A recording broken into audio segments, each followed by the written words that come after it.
Alhamdulillahi Rabbil Alamin. Wa usalli wa usallim ala nabiyyina wa habibina Muhammadin wa ala alihi wa sahbihi ajma'in. Amma ba'du. Bapak-bapak, ibu-ibu, rekan-rekan pemuda, pemudi kaum muslimin dan muslimat rahimani wa rahimakumullahu ta'ala.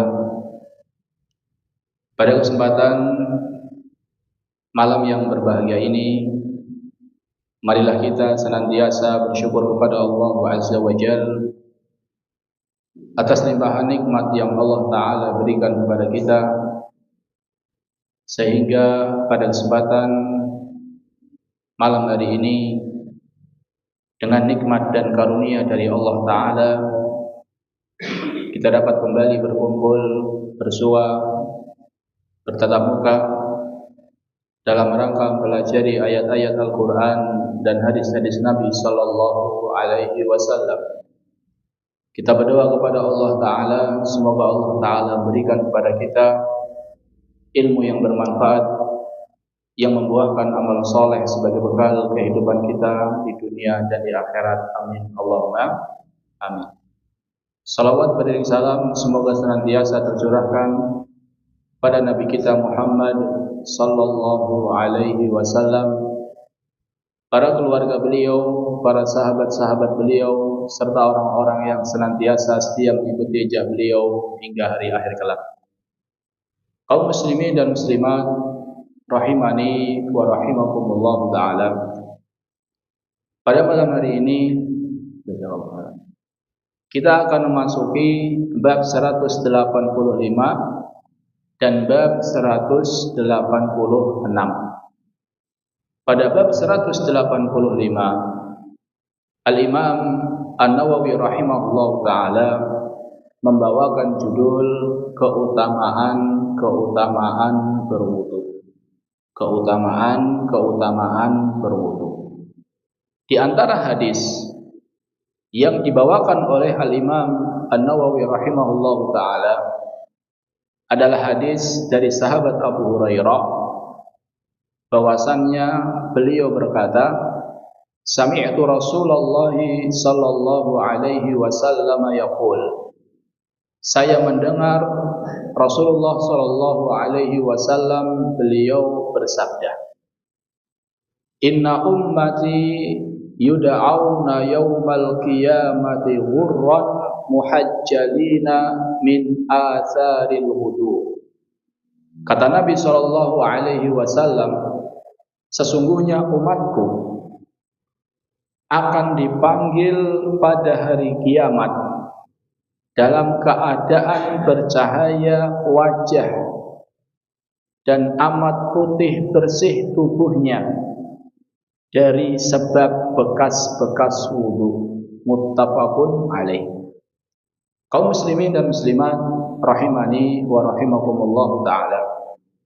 Hadis ini menunjukkan akan di antara keutamaan wudu. Apa di antara keutamaan wudu? Di dalam hadis ini disebutkan bahwasannya di antara keutamaan wudu jamaah, nanti di akhirat orang-orang yang berwudu akan ghurran muhajjalin. Ghurran muhajjalin artinya adalah ghur, itu artinya adalah wajahnya bercahaya. Sedangkan muhajjalin itu artinya adalah tangan dan kakinya bercahaya. Jadi orang yang di dunia rajin berwudu jamaah, nanti kelak di akhirat Nabi Shallallahu Alaihi Wasallam akan mengenal mereka dengan tanda wajahnya bercahaya, kakinya bercahaya, tangannya juga bercahaya. Kenapa bercahaya? Karena bekas wudu. Disebutkan dalam hadis lain jamaah, Rasulullah Shallallahu Alaihi Wasallam beliau pernah ziarah kubur. Kemudian beliau mengucapkan salam. Setelah mengucapkan salam, Nabi SAW bersabda, "Wadittu anna qad ra'ayna ikhwanana." Saya sangat pengen untuk bisa bertemu dengan saudara-saudara kami. Kata para sahabat, "Awalasna ikhwanaka ya Rasulullah?" Bukankah kami adalah saudara-saudaramu ya Rasulullah? Kata Rasulullah, "Antum ashabi." Kalian adalah sahabatku. Jadi bedakan antara saudara dan sahabat. Jadi kalau sahabat itu pengikut Nabi, hidup sezaman dengan Nabi. Sedangkan saudara-saudara Nabi adalah pengikut Nabi namun tidak pernah bertemu dengan Nabi. Kata Nabi SAW, "Ikhwanuna alladzina lam ya'tu ba'du." Saudara-saudara kita adalah orang-orang yang sekarang belum hidup, orang-orang yang sekarang belum datang. Jadi mereka beriman kepada Nabi SAW, namun mereka belum pernah bertemu dengan Nabi SAW. Jadi Nabi SAW itu jamaah sangat pengen ketemu dengan siapa? Umatnya. Kemudian para sahabat bertanya, "Kaifa ta'rifu man lam ya'ti ba'd?" Wahai Rasulullah, bagaimana engkau mengenal orang-orang yang sekarang belum ada? Jadi bagaimana engkau mengenal umatmu yang sekarang engkau belum pernah melihat? Cirinya apa? Dari mana engkau mengenal mereka ya Rasulullah? Kata Rasulullah SAW, "Ara'aita law anna rajulan khailun lahu khailun ghurrun muhajjalah." Apa pendapat kalian kalau seandainya ada seseorang yang dia punya kuda yang punya ciri khusus, wajahnya, kepalanya putih, kaki dan tangannya putih. Di antara banyak kuda, yang kudanya ini kebanyakan warna hitam pekat. Jadi kalau banyak kuda hitam pekat, terus ada satu kuda yang kepala, kedua kaki dan kedua tangannya putih, orang bisa kenal nggak jemaah? Bisa. Kemudian Nabi SAW mengatakan, "Fa innahum ya'tuna ghurran muhajjalina minal wudu." Umatku nanti di hari kiamat mereka akan datang dalam kondisi wajahnya bercahaya, anggota-anggota wudunya yang lain juga bercahaya. Wa ana faradtuhum 'alal haudi, dan saya menanti mereka di telaga. Jadi ini menunjukkan jamaah di antara kekhususan umat Nabi Muhammad jamaah kelak di hari kiamat wajah, kaki dan tangannya bercahaya. Pertanyaannya, apakah wudhu ini khusus untuk umat Nabi Muhammad? Khusus enggak? Nanti kan di akhirat umat Nabi Muhammad yang wajah, kaki dan tangannya bercahaya kan jamaah. Berarti apakah bisa difahami wudhu ini khusus untuk umat Nabi Muhammad? Gimana jemaah? Khusus? Kenapa khusus? Karena yang bercahaya hanya umat Nabi Muhammad, seperti itu. Ya. Jawabannya, wallahu taala alam, wudhu ini tidak khusus untuk umat Nabi Muhammad. Buktinya mana? Buktinya adalah kisah Jurej. Ketika Jurej dituduh melakukan perbuatan zina. Kemudian perempuan yang menuduh dia melakukan perbuatan zina, padahal dia melakukan perbuatan zina dengan pengembala sapi. Kemudian Jurej mengatakan, "Mana anak hasil perzinahan tersebut?" Kemudian Jurej wudu, dia sholat, baru ditanya, "Siapa nama bapakmu?" "Pengembala sapi." Di sini Jurej ahli ibadah, dia apa jamaah? Berwudu dan sholat. Istri Nabi Ibrahim, ketika dia mau diganggu oleh seorang raja, yang raja ini raja yang apa? Pengen melakukan perbuatan buruk dengan istri Nabi Ibrahim. Istri Nabi Ibrahim di saat itu jamaah, beliau berwudu dan beliau sholat. Maka ini menunjukkan bahwasannya wudu itu ada di umat Nabi Muhammad, juga ada di umat-umat sebelum Nabi Muhammad. Hanya saja keutamaannya, yaitu wajahnya bercahaya, tangannya bercahaya, kakinya bercahaya, ini khusus untuk siapa? Umat Nabi Muhammad sallallahu alaihi wasallam. Pertanyaan jamaah, lalu bagaimana dengan mereka yang enggak sholat? Bagaimana Nabi sallallahu alaihi wasallam akan mengenali mereka? Bagaimana Nabi sallallahu alaihi wasallam akan menanti mereka di telaga? Lah orang wajah, kaki dan tangan mereka enggak apa? Enggak bercahaya. Maka ini menunjukkan betapa bahayanya orang yang tidak sholat.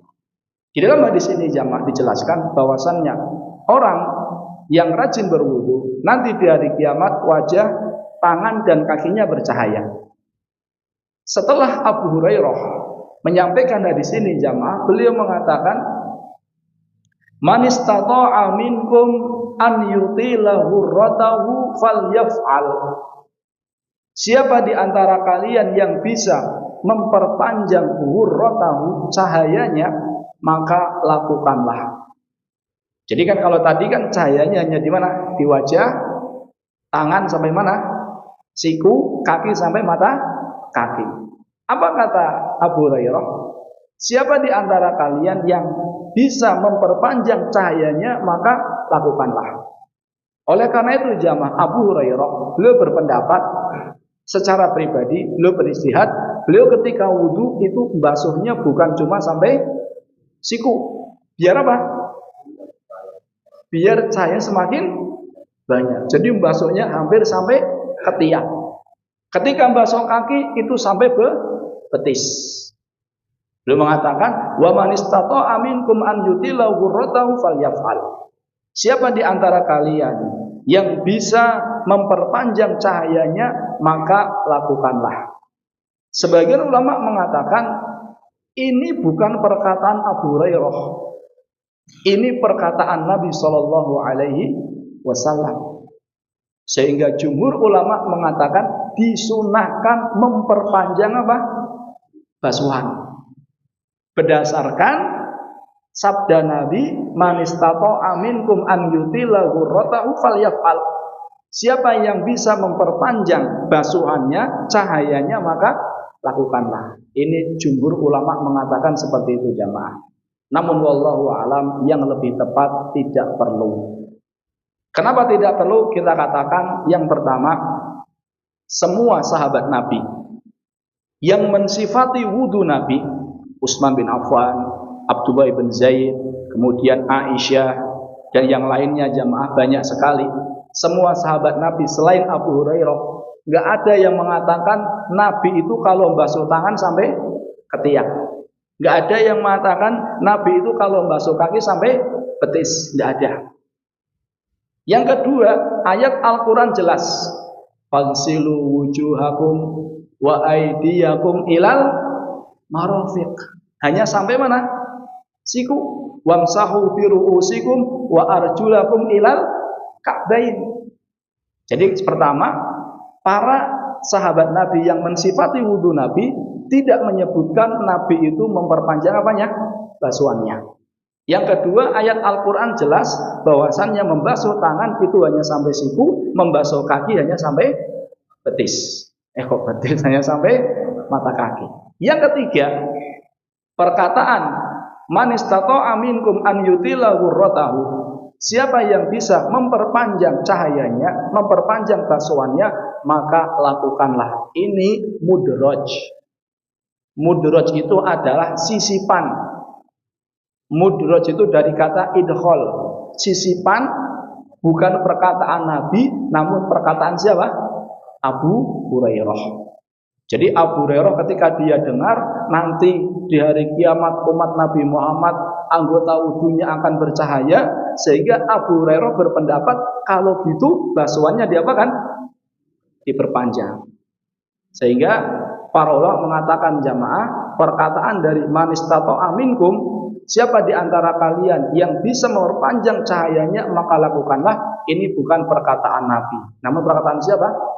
Abu Hurairah. Ini namanya dalam ilmu hadis dikenal dengan mudraj.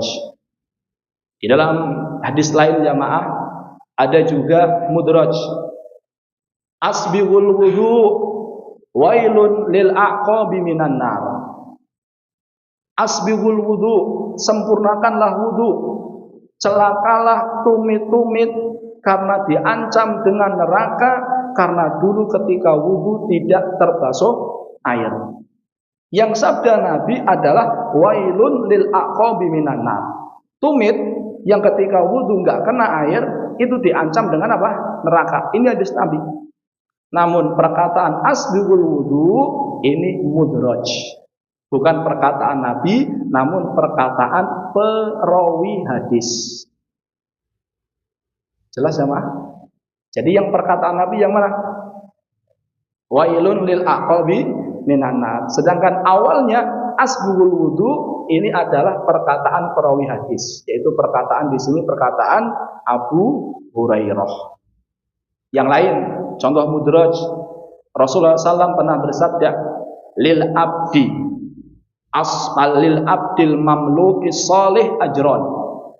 Bagi seorang hamba sahaya, budak, yang dia soleh, dia dapat dua pahala. Jadi kalau ada budak, kemudian dia soleh, pahalanya double.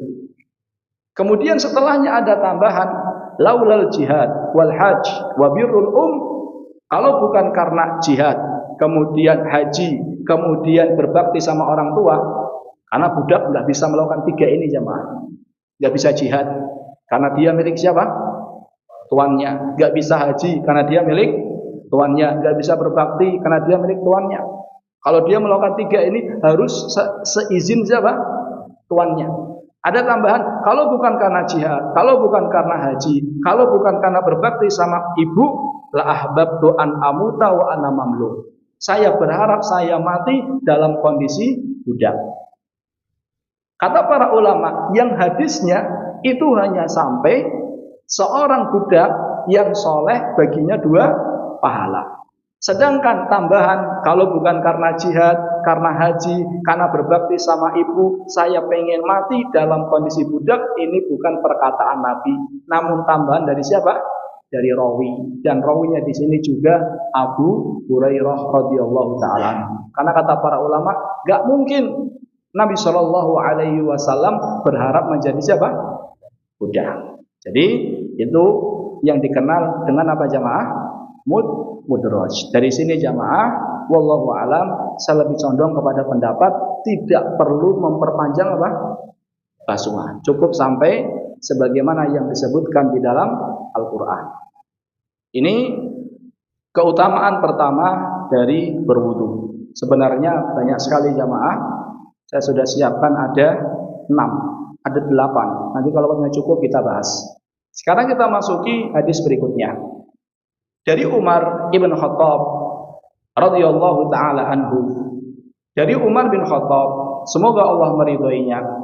Dari Nabi Shallallahu Alaihi Wasallam ia bersabda, tiada seorang pun dari engkau semua yang berwudu lalu menyempurnakan wudunya kemudian mengucapkan. Jadi syaratnya di sini yang pertama berwudu dengan sempurna. Bagaimana wudu dengan sempurna? Wudu dengan sempurna adalah dengan membasuh semua anggota wudu. Dengan menggabungkan antara wajib-wajib plus sunnahnya. Bagaimana caranya? Secara ringkas, yang pertama adalah membaca Bismillah.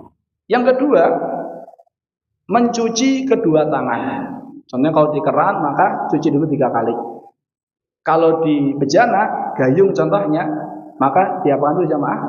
Dituangkan dulu, dicuci 3 kali. Lebih-lebih kita bangun tidur, itu lebih ditekankan lagi.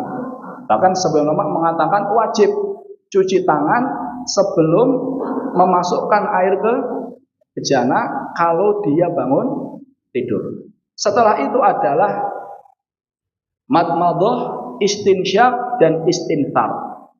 Madmadah itu artinya apa? Berkumur-kumur. Istinsyak itu masukkan air ke hidung, istinthar itu mengeluarkan. Kalau madmadah sama istinsyak kok bagaimana jemaah? Enggak dikeluarkan bagaimana? Boleh enggak? Boleh enggak? Ya enggak apa-apa, kalau mau enggak apa-apa. Kata para ulama enggak apa-apa, kalau dia mau istinsyak kok Tidak apa-apa, tapi bahaya enggak, Pak? Bahaya, Pak ya.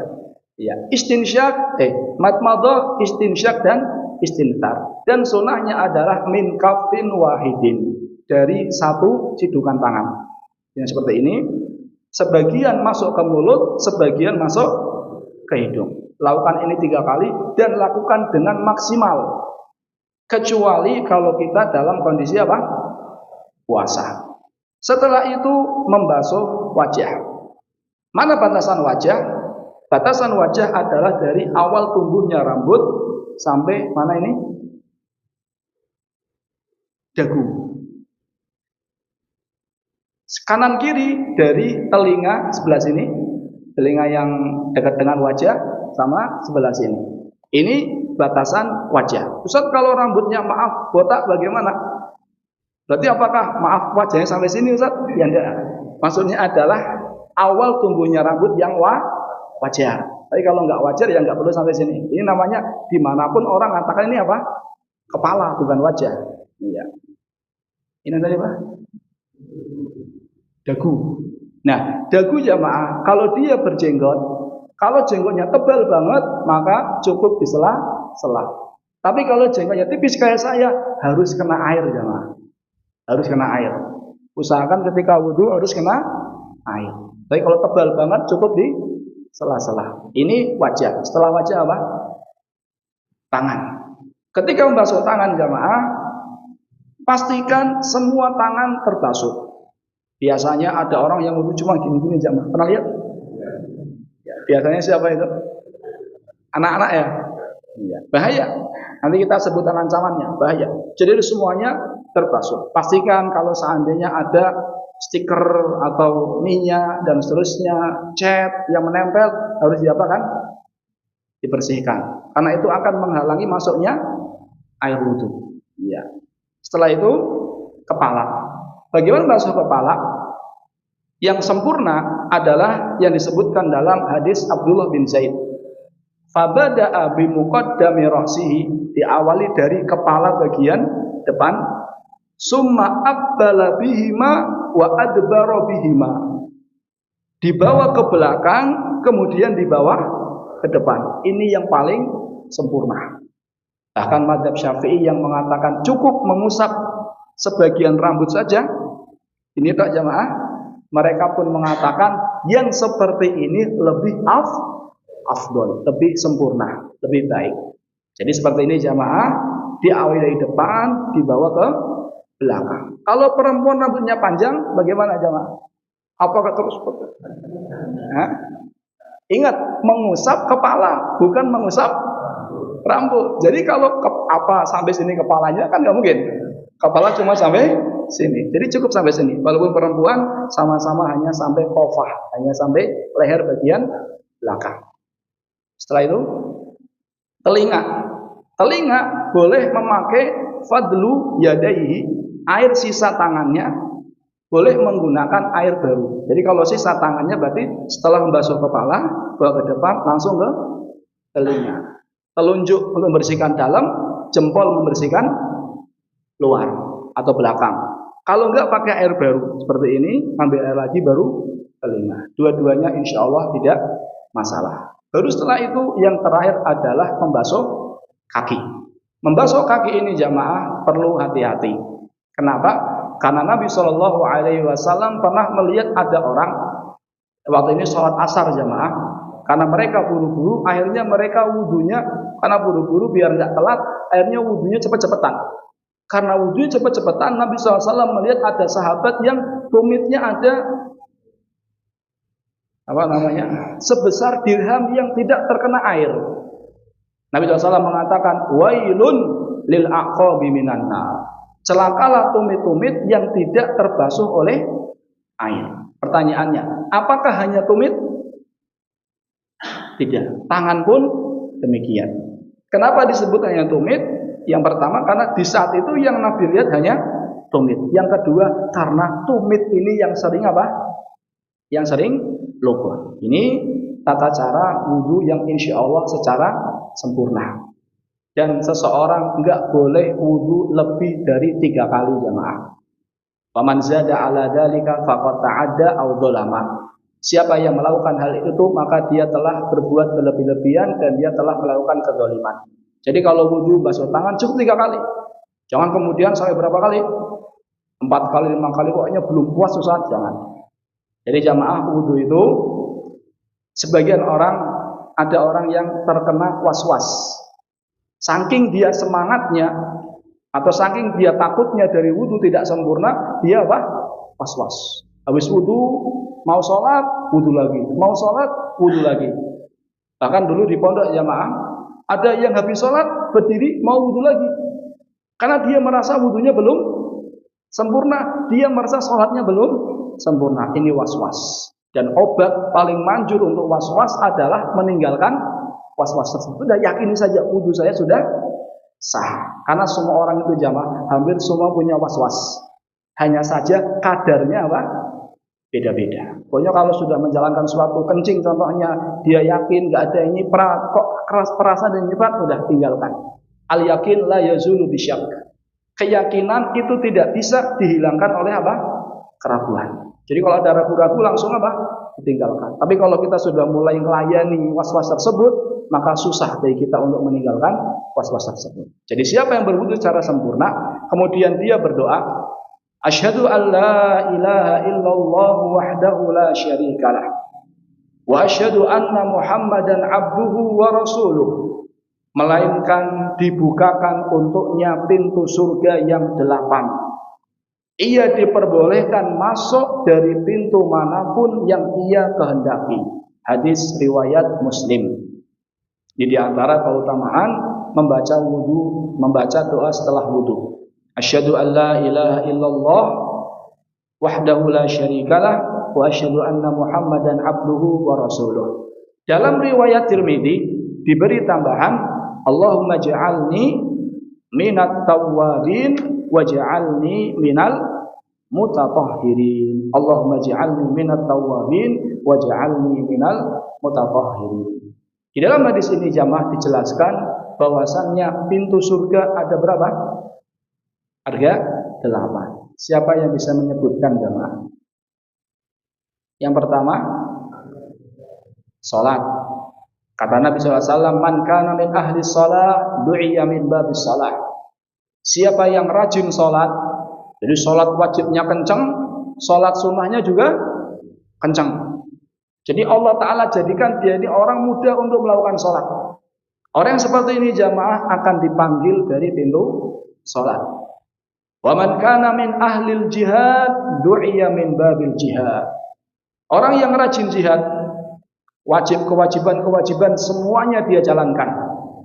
Sunnah yang paling top dia lakukan adalah apa? Jihad. Untuk puasa sunnah berat, untuk sholat sunnah berat. Tapi kalau suruh jihad apa? Semangat. Orang yang seperti ini akan dipanggil dari pintu jihad. Wa man kana min ahli shaum du'iya min babi rayyan. Siapa yang ahli puasa akan dipanggil dari pintu apa? Rayyan. Dia orang yang masya Allah, kewajiban semuanya dijalankan, puasa sunnahnya kencang. Senin Kemis bahkan puasa apa? Daud. Orang yang seperti ini jamaah insya Allah akan dipanggil dari apa? Pintu royal. Tapi kalau disuruh sholat sunnah berat. Tapi kalau puasa sunnah kencang. Wa man kana min ahli shadaqah du'iya min babis shadaqah. Siapa yang rajin sedekah, kewajiban semua dilakukan, zakat dibayar, di samping itu dia rajin sedekah jamaah, akan dipanggil dari pintu apa? Sedekah. Maka dari sini jamaah kita tahu bahwasannya seseorang dalam amalan sunnah itu punya potensi masing-masing. Jadi maaf jamaah, contohnya Allah Ta'ala mudahkan bagi kita untuk rajin puasa. Jangan pandang sebelah mata orang yang mungkin belum Allah bukakan taufik untuk rajin puasa sunnah. Karena bisa jadi mungkin dia puasa sunnahnya enggak semangat, tapi dia sholat sunnahnya apa? Semangat. Sedekahnya semangat. Contohnya Allah mudahkan kita untuk rajin sholat sunnah. Jangan pandang sebelah mata orang yang mungkin belum rajin puasa sholat sunnah. Karena orang dalam masalah ibadah sunnah itu punya apa? Potensi masing-masing. masing-masing. Ya tentunya lebih baik kalau dia apa jamaah lakukan semuanya. Tapi siapa yang bisa jamaah? Sedikit yang bisa. Di antara yang bisa siapa? Abu Bakar. Ini 4 pintu. Masih ada berapa? 4. Mana jamaah yang 4? Ini yang susah. Kalau 4 ini jelas hadisnya. Yang 4 sisanya jamaah hadisnya mengarah ke sana. Di antaranya adalah pintu birrul walidain. Kata Nabi Shallallahu Alaihi Wasallam, al-walid awsatu abwabil jannah. Orang tua atau ayah di sini adalah pintu surga yang paling tengah. Kalau seandainya ayah saja pintu surga yang paling tengah, ibu lebih-lebih lagi jamaah. Jadi kalau disebutkan bapak berarti ibu lebih utama lagi. Jadi kata para ulama berarti ada pintu birrul walidain. Jadi ada orang yang masya Allah berbakti sama orang tua. Ada yang mengatakan pintu taubat. Ada yang mengatakan pintu taubat. Sebagaimana Nabi SAW bersabda, wa babun maftuhun litaubah hatta tatlu asyamsu min nahwihi. Dan ada pintu yang senantiasa terbuka bagi orang-orang yang bertobat sampai tegaknya hari kiamat. Ini yang keberapa? 6. Ada yang mengatakan pintu mutawakkilin, pintu orang-orang yang bertawakal. Jadi ketika Nabi SAW menyebutkan orang-orang yang akan masuk surga tanpa hisab, maka sifat mereka adalah orang-orang yang apa? Tawakal. Jadi ada orang-orang yang akan masuk pintu khusus. Mereka adalah ini adalah pintu yang dikhususkan untuk orang-orang yang masuk surga tanpa hisab dan tanpa adab. Apa ciri mereka? Ciri mereka yang paling menonjol, mereka itu adalah orang yang sangat-sangat tawakal. Ini yang ke-7. Yang ke-8 adalah pintu zikir. Jadi orang di samping dia menjalankan yang wajib, zikirnya kencang. Nabi SAW bersabda, ala adulluka ala babin min abwabil jannah. Maukah kalian saya beritahu pintu dari pintu-pintu surga?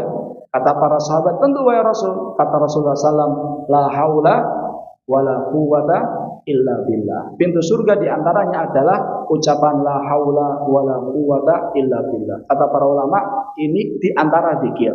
Berarti zikir-zikir yang lain juga masuk. Jadi ada 8 pintu jamaah. Yang 4 dalilnya jelas, yang 4 mengisyaratkan ke sana. Yang 4 yang jelas apa jamaah? Salat, jihad, royan, sedekah, kemudian birrul walidain, taubat, tawakal, sama zikir. Jadi kalau orang jamaah dia 8-8-nya kencang, sholat sunnahnya kencang, puasa sunnahnya kencang, jihadnya kencang, dan lain-lainnya kencang jamaah, dia akan dipersilahkan untuk masuk surga melalui pintu surga manapun. Di antara orang yang akan dipersilakan masuk surga melalui pintu manapun jamaah, ini ibadahnya ringan.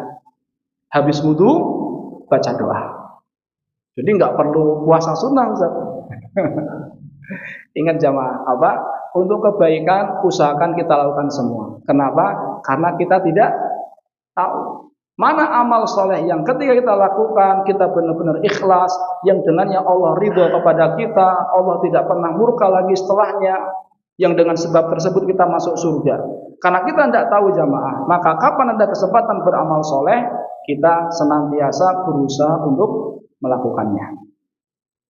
Di dalam hadis ini disebutkan, orang tersebut akan diberikan pilihan untuk masuk surga melalui pintu manapun. Kira-kira masuknya dari 1 pintu atau 8-8-nya jamaah? Hah?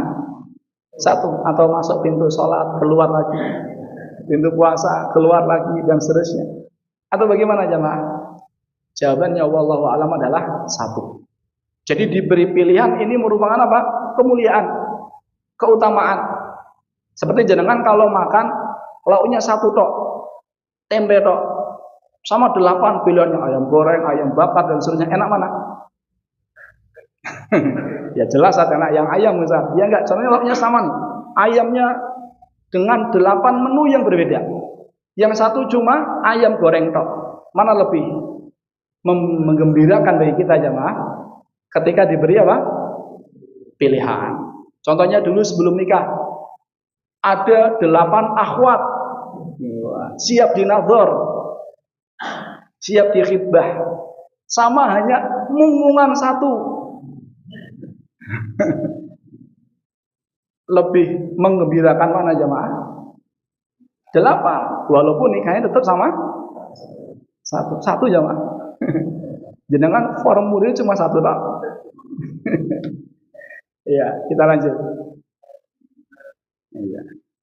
Kemudian Nabi dalam riwayat Tirmidzi mengatakan, Allahumma ja'alni minat tawwabin wa ja'alni minal mutatahhirin. Ya Allah, jadikan aku termasuk orang yang bertobat, jadikan aku termasuk orang yang bersuci. Lihat jamaah, 2 ini, taubat dan bersuci. Ini menggabungkan antara suci zahir dan suci batin. Suci zahir dengan apa? Wudu. Suci batin dengan taubat. Jadi doa ini luar biasa jamaah. Kita pengen Allah Ta'ala bersihkan kita zahiran wa batinan. Secara zahir kita minta sama Allah agar dijadikan orang yang bersuci. Secara batin pun kita minta kepada Allah agar Allah Ta'ala bersihkan dosa-dosa kita. Ibnu Umar jamaah, beliau mengatakan, in kunna la na'uddu, kita itu menghitung istighfarnya dan taubatnya Rasul dalam satu majlis itu sampai 100 kali. Luar biasa jamaah. Nabi Muhammad dalam satu majlis taubat dan istighfarnya berapa kali? 100 kali. Dalam satu majlis Ibnu Umar itu ngitung, Nabi mengatakan, Rabbighfirli wa tub alayya innaka antat tawwabur rahim. Rabbighfirli, ya Allah ampuni dosaku. Wa tub alayya, terimalah tobatku. Innaka antal ghafurur rahim. Sesungguhnya engkau maha ghafur, maha pengampun dan maha penyayang. Itu dalam satu majlis kata Ibnu Umar sampai berapa kali? 100 kali. Kita berapa kali jamaah? Jadi jenengan istighfar, taubat berapa kali? Nabi sudah diampuni dosanya berapa kali? 100 dalam satu majlis. Bayangkan jamaah, ini Nabi kita Shallallahu Alaihi Wasallam. Dan luar biasanya orang yang bertobat itu jamaah, bukan hanya dosanya diampuni, plus dikasih bonus. Apa bonusnya? Bonusnya diantaranya adalah surga. Apa ada jamaah orang contohnya berbuat salah sama jenengan, kemudian datang ke rumah jenengan minta maaf, kemudian pulang yang jenengan kasih motor, ada enggak? Hah? Ada enggak? Enggak ada. Ini sudah kita minta maaf sama Allah, dimaafkan, bukan dikasih motor, dikasih apa? Surga. Menunjukkan akan luasnya rahmat Allah Azza wa Jalla. Sudah ada Pak ya? 2 menit lagi. Iya. Sekarang kita masuki bab berikutnya. Bab 186, keutamaan adzan. Ini nanti biar yang adzan semangat. Dari Muawiyah, nanti habis rebutan adzan jamaah insyaallah. Dari Muawiyah, ia berkata, saya mendengar Rasulullah Shallallahu Alaihi Wasallam bersabda. Saya mendengar Rasulullah SAW bersabda. Muawiyah bin Abi Sufyan jamaah, sahabat Nabi SAW yang pernah didoakan sama Nabi, Allahumma ja'alhu hadiyan mahdiyah wahdi bihi. Ya Allah, jadikanlah dia orang yang bisa memberikan hidayah, dan dia termasuk orang yang mendapatkan hidayah, dan berikanlah hidayah kepada manusia melalui dia. Ini Muawiyah bin Abi Sufyan. Dan ini adalah orang yang paling dibenci sama siapa? Orang-orang Syiah. Jadi Muawiyah ini orang yang paling dibenci sama orang-orang Syiah. Dari Muawiyah ia berkata, saya mendengar Rasulullah SAW bersabda, al-muazzinun, orang-orang yang rajin adzan, atwalun nasi a'naqan yaumal qiyamah, adalah sepanjang-panjang leher manusia besok di hari kiamat. Hadis riwayat Muslim. Dalam hadis ini jamaah dijelaskan bahwasannya orang yang rajin adzan kelak di hari kiamat lehernya paling apa? Panjang. Apa maksudnya? Mana yang tadi maghrib adzan? Jenengan Mas ya? Jenengan sudah adzan Mas. Maksudnya apa Mas?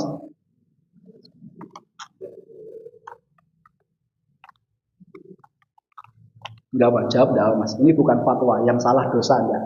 Ini coba menjawab secara dohir. Berarti benar-benar nanti lahirnya panjang. Ya betul. Ada yang mengatakan secara dohir, benar-benar nanti di hari kiamat orang yang rajin adzan lahirnya akan apa? Panjang. Ketika manusia mereka sengsara dengan apanya? Keringatnya. Di padang mahsyar ketika manusia sengsara dengan keringatnya, maka orang yang rajin adzan mereka tidak tenggelam oleh keringatnya. Ini yang mengartikan secara dohir. Ada yang mengatakan tidak secara dohir. Ada yang mengatakan maksudnya adalah aktsaru tasyawwufan ila thawab. Adalah orang yang paling banyak dapat pahala. Kenapa demikian? Karena orang kalau seandainya ngantri jamaah, orang kalau ngantri, maka biasanya yang ketahuan yang siapa? Yang paling tinggi. Jadi orang seperti ini jamaah. Jadi dia adalah orang yang paling banyak berharap apa? Pahala dari Allah. Maka dia mengatakan, maksudnya dia ketika walaupun dia di belakang, dia akan ketahuan sama orang yang membagi-bagi sesuatu. Begitu pula nanti di hari kiamat, dia adalah orang yang paling banyak apanya? Pahalanya. Ada yang mengartikan pula, maksudnya adalah ashabus syaraf, orang-orang yang memiliki kemuliaan. Kenapa? Karena orang Arab kalau mau mengatakan si A ini orang mulia, dia akan mengatakan tulul araq. Contohnya Muhammad orang mulia, Muhammad tulul araq. Muhammad adalah orang yang lehernya panjang. Jadi kalau orang Arab mau mengatakan orang mulia, orang yang lehernya apa? Panjang. Jadi ini maksud dari orang yang lehernya panjang. Tadi yang pertama apa jamaah? Secara zahir. Ada yang mengatakan dia paling banyak apanya? Pahalanya. Ada yang mengatakan dia orang yang paling mulia. Rasulullah SAW bersabda, "Lau ya'lamun nasu ma fin nida wa saufil awal." Kalau seandainya manusia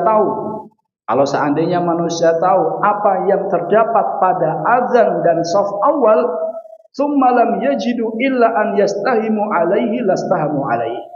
Kemudian mereka tidak mendapatkan kecuali harus berundi, maka manusia pasti akan apa? Berundi. Jadi contohnya semua orang pengen azan. Semua orang pengen dapat sauf pertama, sedangkan saufnya terbatas. Maka manusia siap untuk apa jamaah? Berundi. Hanya saja kebanyakan manusia tidak tahu. Kita lanjut setelah azan. Kok nggak rebutan jamaah? Kok malah pada mundur ini?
Bismillah, salatu wassalamu ala rasulillah. Kita lanjutkan jemaah.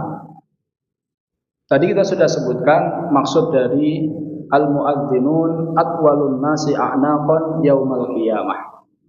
Pembahasan yang kedua adalah para ulama berbeda pendapat. Mana yang lebih mulia antara muadzin dengan imam? Tadi siapa namanya jenengan, Pak? Maaf. Pak Bambang.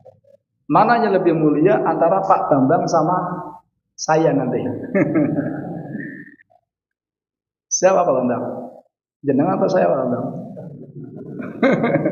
Pak Bambang tawadhu ini, Masya Allah. Mana jamaah? Yang azan atau yang imam? Pak azan semua jamaah, nggak ada yang bilang imam. Jawabannya, ada yang mengatakan yang lebih mulia adalah imam. Kenapa?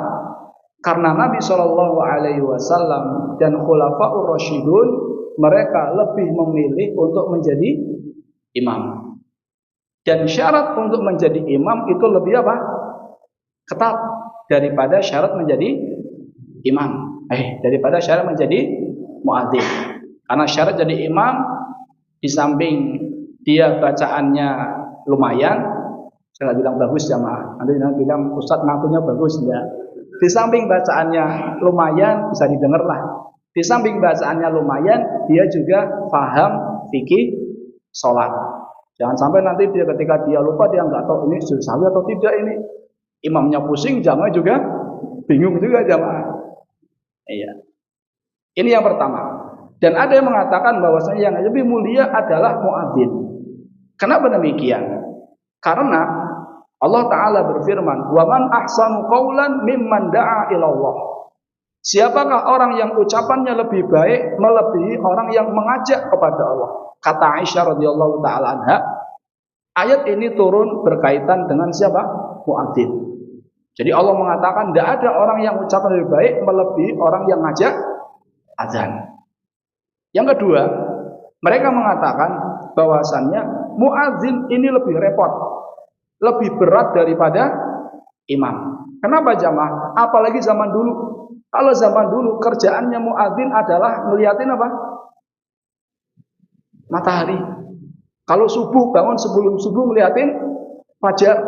Imamnya barangkali masih tidur jamaah. Tapi muadzin harus apa?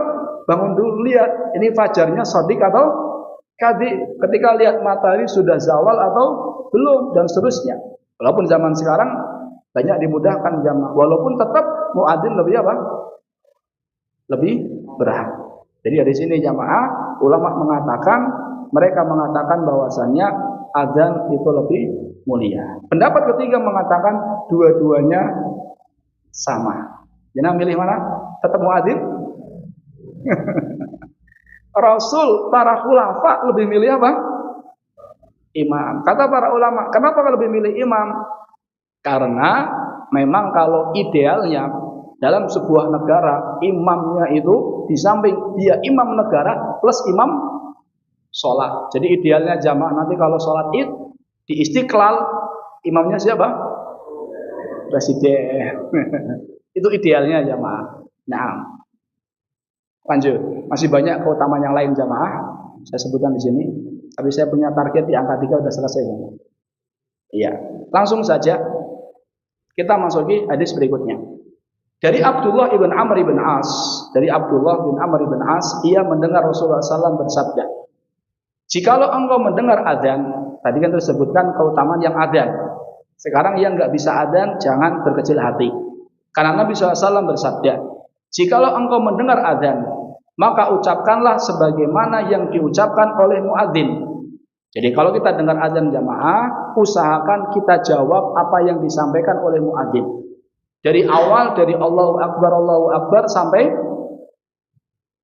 Allahu Akbar juga jamaah. Kok mikir jamaah? Maaf. Jadi dari Allahu Akbar sampai Allahu Akbar kecuali hayyalas shalah, hayyalal falah yang dikenal dengan hayyalataini. Jadi dua hayyalah. Hayyalah yang pertama hayyalas shalah, hayyalah kedua apa? Hayyalal falah. Hayyalah itu ringkasan jamaah. Singkatan. Seperti apa? Kan dalam bahasa Indonesia juga dikenal singkatan ya. Contohnya apa? Apa singkatannya? Banyak jamaah. Tapi saya ngapalnya partai-partai, saya hafal itu. Apa yang selain partai lah? Apa contohnya? Apa?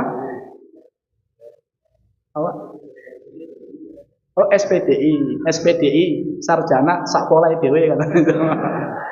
Iya. Ini salah jamaah. Sebenarnya bukan SPDI jamaah. Iya, tapi tidak apa-apa. Nah, singkatan. Jadi hayyalas shalah, hayyalal falah itu disingkat dengan apa? Hayyalah atau hayyalatain kalau dua. Kenapa kok ketika hayyalas shalah, hayyalal falah kok yang kita ucapkan adalah la haula wala quwata illa billah jamaah? Kenapa? Karena selain itu adalah zikir. Sedangkan hayyalas shalah, hayyalal falah adalah apa? Ajakan. Dan kita tidak bisa memenuhi ajakan tersebut kecuali atas pertolongan dari Allah. Makanya kita mengatakan la haula wala quwata illa billah. Ini bentuk ketundukan seorang hamba kepada Allah. Merasa dirinya nggak bisa apa-apa kecuali karena pertolongan dari Allah. Makanya hayyalas la haula wala quwata illa billah ini adalah kalimatul isti'anah. Kalimat yang tujuannya adalah minta tolong. Padahal ada nggak perkataan minta tolong di sini? Nggak ada kan? Tapi di sini kabar, tapi maksudnya adalah minta. Kabar, la haula wala quwata illa billah. Kita mengatakan tidak ada daya dan upaya kecuali dari Allah. Ini kabar, tapi maknanya adalah kita minta apa? Kekuatan dari Allah. Sebagaimana doanya Nabi siapa? Sebagaimana doanya Nabi Yunus ketika dia mengatakan la ilaha illa anta subhanaka inni kuntu minadz dzalimin. Enggak ada permintaannya. Namun sebenarnya Nabi Yunus di sini sedang apa? Minta. Seperti doanya Nabi siapa lagi? Nabi Ayub ketika dia mengatakan anni masaniya dur wa anta arhamur rahimin. Enggak ada permintaan ya Allah sembuhkan saya, enggak ada. Namun mengabarkan wahai Allah saya sedang sakit dan engkau adalah zat yang paling penyayang. Ini kabar, tapi tujuannya apa jamaah? Meminta. Sebagaimana la haula wala quwata illa billah, kita mengabarkan bahwasanya tidak ada daya dan upaya, namun maknanya adalah kita minta kekuatan dari Allah. Pertanyaannya, kalau qad qamatis shalah, as-salatu khairum minan naum, jawabnya apa? Hah? Sama apa Pak? Sama as-salatu khairum minan naum atau sama la haula wala quwata illa billah itu? Para ulama berbeda pendapat. Ada yang mengatakan as-salatu khairum minan naum, sama. Kenapa? Keumuman sabda Nabi, kata Nabi ucapkan seperti apa yang diucapkan muadzin. Namun ada yang mengatakan la haula wala quwata illa billah. Kenapa? Karena sama-sama ajakan. Adapun dalil yang mengatakan mengucapkannya sodakta wa barorta, maka ini hadisnya apa? Lemah. Jadi ada yang mengatakan sama as-salatu khairum minan naum, ada pula yang mengatakan la haula wala quwata illa billah. Kita lanjut. Maka ucapkanlah sebagaimana yang diucapkan oleh muadzin. Kemudian bacalah sholawat. Dan yang paling afdol, redaksi sholawat yang paling afdol, yang paling sempurna adalah sholawat apa? Ibrahimiyah. Dan alhamdulillah jamaah, hampir semua orang hafal sholawat Ibrahimiyah. Karena sholawat Ibrahimiyah adalah sholawat yang dia baca ketika apa? Tasyahud akhir. Jadi luar biasa jamaah, ini adalah redaksi sholawat yang paling afdol. Kemudian kata Nabi SAW, karena sungguhnya barang siapa yang membaca sholawat untukku sekali, maka Allah akan memberikan rahmatnya kepadanya 10 kali. Jadi siapa yang mengucapkan Allahumma sholli ala Muhammad sampai akhirnya, maka Allah Ta'ala akan balas sholawat berapa kali? 10 kali. Apa maksud sholawat Allah kepada hambanya? Maksud sholawat Allah kepada hambanya adalah sana'uhu fil mala'il a'la. Allah akan puji hamba itu di hadapan para malaikat. Jadi kita mengucapnya sekali, Allah akan puji hamba yang bersolawat di hadapan para malaikat berapa kali? 10 kali. Berarti kalau kita sering solawat sehari sampai 100 kali, berapa kali jamaah? Allah akan menyebut nama hamba tersebut di hadapan para malaikat. Sehingga ketika rohnya dicabut, dia naik ke atas, dia sudah menjadi orang yang apa? Tenar.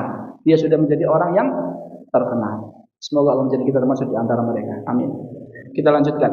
Selanjutnya, mohonlah wasilah untukku. Mohonlah wasilah untukku, sebab sesungguhnya wasilah itu adalah suatu tingkatan dalam surga yang tidak patut diberikan melainkan kepada hamba dari sekian banyak hamba-hamba Allah. Jadi mintalah kepada Allah wasilah. Bagaimana cara mintanya? Bagaimana cara kita minta kepada Allah agar Nabi Muhammad diberikan apa? Wasilah. Apa tadi wasilah? Kedudukan yang sangat tinggi. Bagaimana cara kita meminta kepada Allah agar Nabi Muhammad diberikan kedudukan yang sangat tinggi? Bagaimana caranya? Allahumma rabba hadhihi da'watit tamah wassalatil qa'imah ati Muhammadanil wasilah. Berikanlah Nabi Muhammad apa? Wasilah. Apa arti wasilah? Kedudukan yang sangat tinggi, tempat yang sangat tinggi. Kira-kira Nabi Muhammad dapat enggak jamaah? Dapat. Kenapa? Kata para ulama, karena hampir semua umatnya mendoakan ati Muhammadanil wasilah. Kita lanjut. Maka dari itu, barang siapa yang memohonkan wasilah untukku, wajiblah ia memperoleh syafaatku. Jadi siapa yang kalau habis adzan, siapa yang ketika adzan dia menjawab adzan, kemudian dia bersolawat, Allah akan membalas solawatnya berapa kali? 10 kali. Ketika dia minta wasilah kepada Allah, Allah akan izinkan Nabi Muhammad memberikan kepadanya apa? Syafaat. Pertanyaan jamaah. Pertanyaannya, kalau seandainya yang adzan banyak, mana yang kita jawab jamaah? Mana yang kita jawab? Yang paling atau yang paling kita senangi orangnya jamaah? Mana yang kita jawab? Yang kita datangi tempat sholatnya, walaupun suaranya nggak jelas Pak. Sebelumnya, apakah kita harus menjawab semuanya? Karena kata Nabi, faqulu mithla ma yaqul. Ucapkanlah sebagaimana yang mereka ucapkan. Di sini para ulama berbeda pendapat. Kan di sini pakainya perintah, dan perintah dalam kaidahnya al-amrul mutlak yaqtadi tikrol am la yaqtadi tikror. Perintah yang mutlak seperti itu saja. Jadi kata Nabi kan, faqulu ucapkan. Tidak ada mengatakan ucapkan sekali, ucapkan 2 kali, tidak kan? Jadi mutlak, enggak ditakyid. Nah, perintah yang mutlak seperti ini mengharuskan seseorang menjawab berkali-kali atau tidak menjawab atau hanya menjawab berapa? Sekali. Kaidah ini pun berbeda pendapat. Ada yang mengatakan al-amrul mutlak yaqtadi tikror. Perintah yang umum yang mutlak menunjukkan harus berkali-kali. Ada yang mengatakan al-amrul mutlak la yaqtadi tikror. Perintah yang mutlak tidak menunjukkan berulang, hanya cukup sekali. Wallahu a'lam, saya lebih condong kepada pendapat cukup menjawab yang paling apa? Cukup menjawab sekali. Cuma pertanyaan berikutnya, mana yang kita jawab? Jawabannya adalah wallahu a'lam, masjid terdekat. Masjid terdekat dan tentunya yang paling apa? Jelas suaranya. Walaupun tidak menutup kemungkinan atau tidak melarang siapa yang ingin jawab semuanya pun boleh. Tapi insya Allah jawab satu juga cukup. Berikutnya, kalau azan kita jawab, kalau iqomah azan kita jawab, kalau qomat Tiga jawab enggak? Kita tunggu jawabannya pada pertemuan berikutnya insya Allah. Kalau bikin penasaran penuntut ilmu itu boleh jamaah. Ya. Kita tutup dengan doa kafaratul majlis. Subhanakallahumma bihamdika asyhadu an la ilaha illa anta astaghfiruka wa atubu ilaik. Wassalamualaikum warahmatullahi wabarakatuh.